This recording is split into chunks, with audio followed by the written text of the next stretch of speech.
Hi, నేను మీ doctor Nagabandi Kiran Kumar, Nagabandi dental hospitals.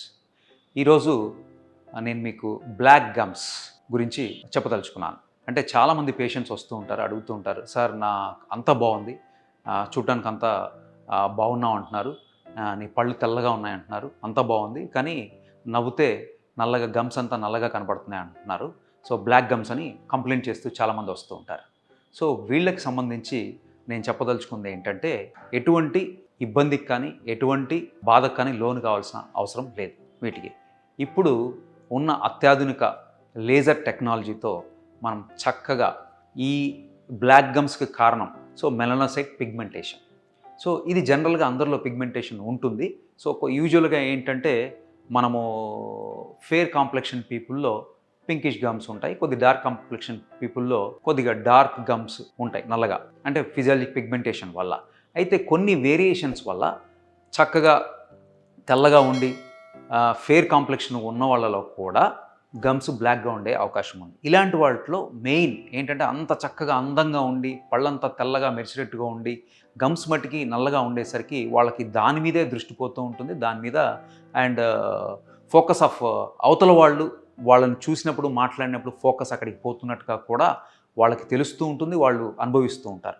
ఇలాంటి వాళ్ళకి నేను ఇచ్చే సొల్యూషన్ ఏంటంటే, మనకున్న లేటెస్ట్ లేజర్ టెక్నాలజీతో చక్కగా ఈ మెలనోసైట్స్ ఏదైతే లేయర్స్లో ఉంటాయో, అంటే 4th లేయర్లో ఉంటాయి, బేసల్ లేయర్ అంటాం, అది అక్కడ దాకా కూడా డీప్ పోర్ వరకు మనం లేజర్తో చక్కగా without injection, no pricks, no needle, no bleeding, no sutures, ఏ ఇబ్బంది లేకుండా, ఇంజెక్షన్స్ లేకుండా, ఏమి లేకుండా చక్కగా లేజర్ టెక్నాలజీతో ఈ బ్లాకిష్నెస్, అంటే ఈ పైన ఉండే నల్లటి పొరని మనం చక్కగా లేజర్ ద్వారా తొలగించుకొని ఫస్ట్ సిట్టింగ్లో, అంటే ఆ పేషెంట్కు ఉండే పిగ్మెంటేషన్ ఎంత మేరకు ఉందనేది ఫస్ట్ మనం పేషెంట్ వచ్చినప్పుడు అసెస్ చేయడం జరుగుతుంది.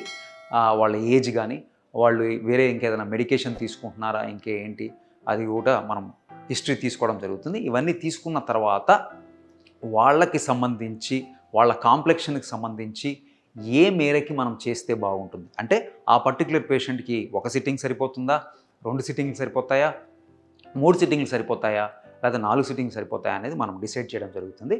బట్ నేను ఇక్కడ చెప్పుకోదలుచుకుంది ఏంటంటే, మెజారిటీగా మనం చేసే ప్రక్రియలో లేజర్ ద్వారా చేసినప్పుడు ఫస్ట్ సిట్టింగ్లోనే ఉన్న దాంట్లో మనకు 50% రిజల్ట్ అచీవ్ అవుతాం. కొంతమందిలో 100% కూడా అచీవ్ కావచ్చు. అక్కడ వాళ్ళకు ఉండే థిక్నెస్ ఆఫ్ పిగ్మెంటేషన్ బట్టి, అంటే డెప్త్ ఆఫ్ పిగ్మెంటేషన్ బట్టి, ఎంత డార్క్గా ఉందనే దాన్ని బట్టి. సో కొంతమందిలో తక్కువ ఉంటుంది, మైల్డ్ ఉంటుంది, మోడరేట్ ఉంటుంది, సివియర్ ఉంటుంది.